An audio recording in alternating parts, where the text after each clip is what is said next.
This video po guys, magluluto po tayo ng atay adobo. Dili, bani ko ninyo. Let's go! Ito na yung ating Mumbai. Ayan, na brownish na po yung ating mga lamas po guys at lumabas na po yung aroma. Ayan, ilagay na po na rin yung ating atay.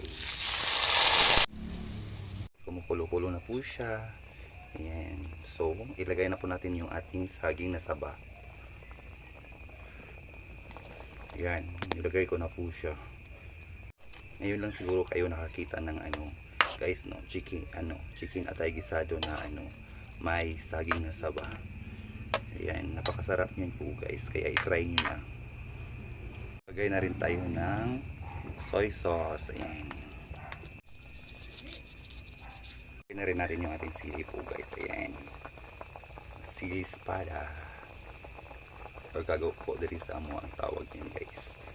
Yung saging na isagol niyo guys is yung hindi masyadong hinog. Yung kalabangan lang.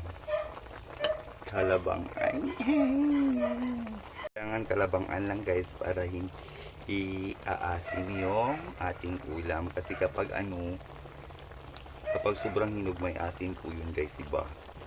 At saka masarap yung saging sa ulam po guys kasi may potassium yan, di ba? Potassium. Ayan, ang sarap yan po guys. Malapit na siya po maluto po guys. Ayan. Siguro ngayon lang po ito nakita po guys, yung adobo may saging na saba. Kaya kung kayo ay mag-try na rin kayo. For sure, masarap po siya talaga po guys. Promise. Po guys, luto na siya at reserve na. Yan, luto na po siya. Dali, mga onata. Thank you so much for watching guys. God bless us all. Bye bye.